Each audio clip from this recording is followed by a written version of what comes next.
So I have received a favorable decision from Moscow on your proposal that we help our friends in the German Democratic Republic by exchanging Mr. Powers for Mr. Abel. That's swell. May I suggest Glenicki Bridge for the location of the swap? What about Checkpoint Charlie? We don't want any publicity. Glenicki Bridge is quiet, especially in the early morning. Glenicki Bridge. All right, I'll run that by our side.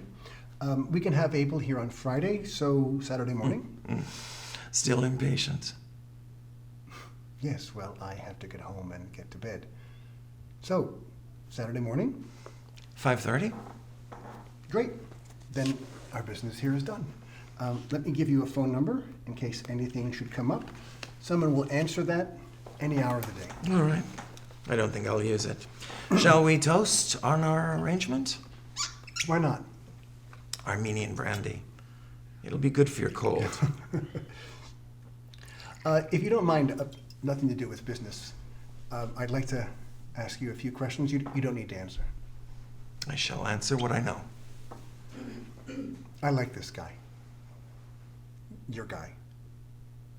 What's going to happen to him when he gets home? Well, we have to determine whether our guy is now your guy. As I've said to you before, he has acted completely honorably. He's still your guy, believe me. Of course you would say that. You would say it if it were true, and you would say it if it weren't true. Well, I guess it has come to that. Well, forgive me for pressing you, but is he in any danger when he gets home? And if the determination is made that it's not... Well, goodness. As of right now, everyone's in danger. Cheers. Prost.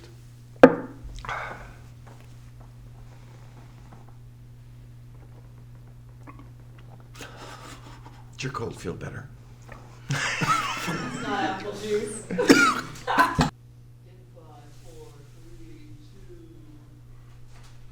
Call the pastor. Ask him why I left. It's perfectly innocent. I will not call the pastor. I am a good priest. You will go after another boy, until you are stopped. What nun did you speak to? I won't say. I have never touched a child. You have. You don't have the slightest proof of anything. I have my certainty, and I'm armed with that. I'll go to any parish, your last parish, and the parish before that if necessary.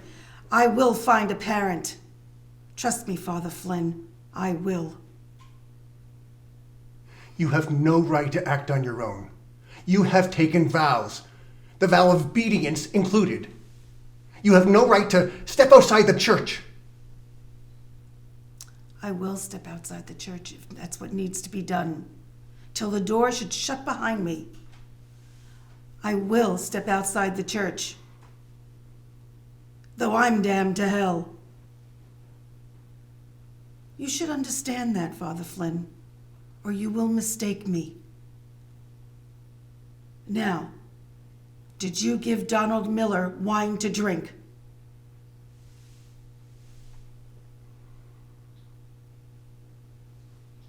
Have you never done anything wrong? I have. A mortal sin? Yes. And? I confessed it, Father. Then anything that I have done, I have left in the healing hands of my confessor. Just as you and I are the same. Oh, no, we are not. We are not the same. A dog that bites is a dog that bites. Now, did you give wine to Donald Miller?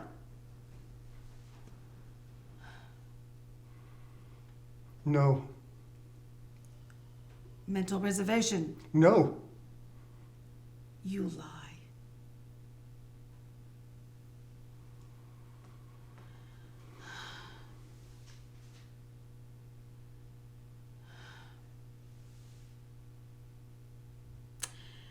will not leave my office, then I will.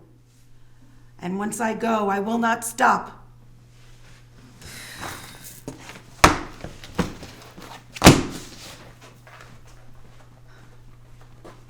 Wait. I cannot tell you everything, you understand? There are things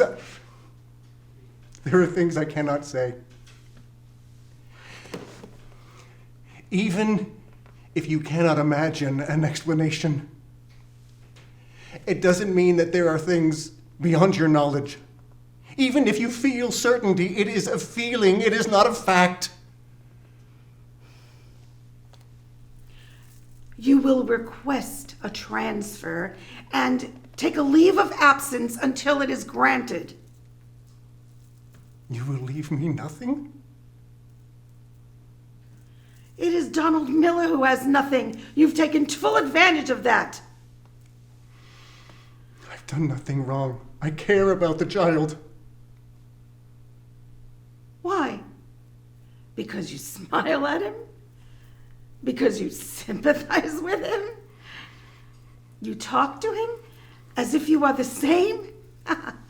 You are a cheat!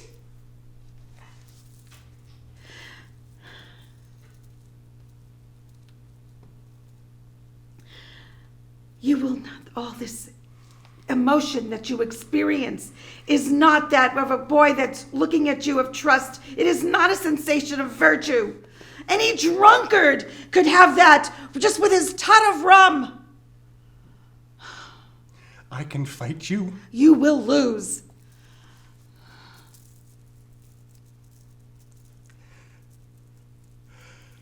Where is your compassion? Nowhere you can get at it.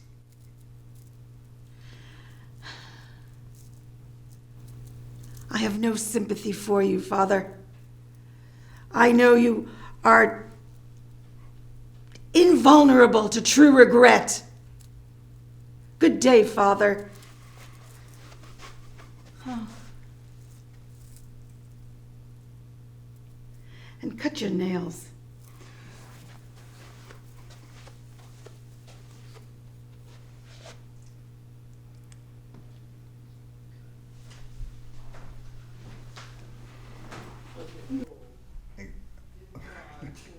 You give me that draft, and we'll go over it. And I'll leave her. Okay, hold on one second. Reverend Toller, good. Have a seat.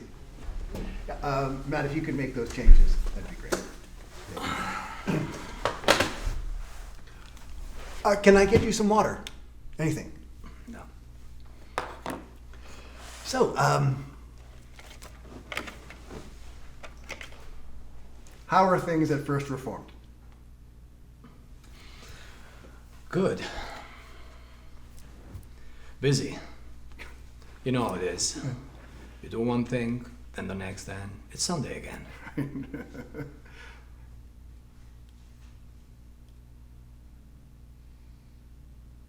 I wanted to ask you about the 250th reconsecration. It's right around the corner. 8 weeks.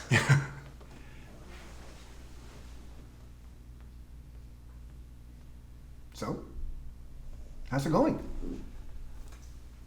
Invitations are being handled by your office. We don't have that many seats. Your staff, the elders and deacons, ecumenical representatives, the mayor, the governor, there's no overflow room. The sanctuary, that's it. We're going to simulcast the ceremony from the main hall. That's 5,000 seats.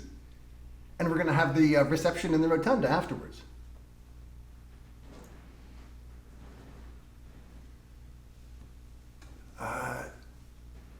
Is the organ fixed? They're waiting on parts. It's a bigger deal than I thought. We can't have a reconsecration without an organ. A mighty fortress is our God. Did you know that Martin Luther composed that when he was sitting in the outhouse? A mighty fortress is our God. I can't get that image out of my mind. Every time we play that song, I look out at the congregation and I know everybody is thinking the same thing. I think every seminary knows that story.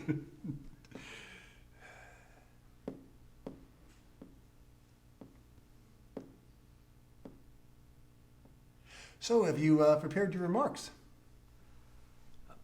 Not yet.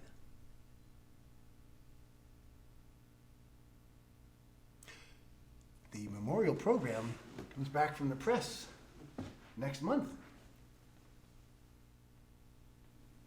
You know, I'm working on my address right now. When we have a draft, I'd like you to take a look at it, make sure everything is okay.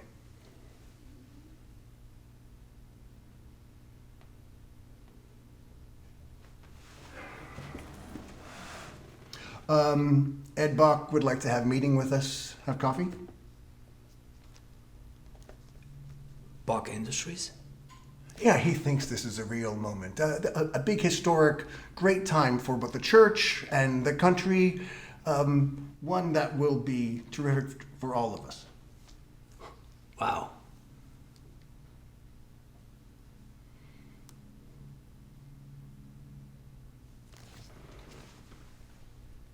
How are you? Fine. Fine.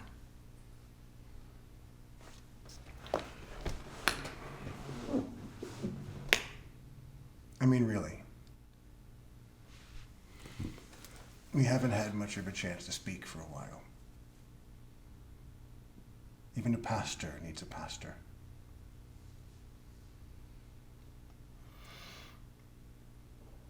I think we're overdue for just time for us to talk. Just you and me. That would be nice.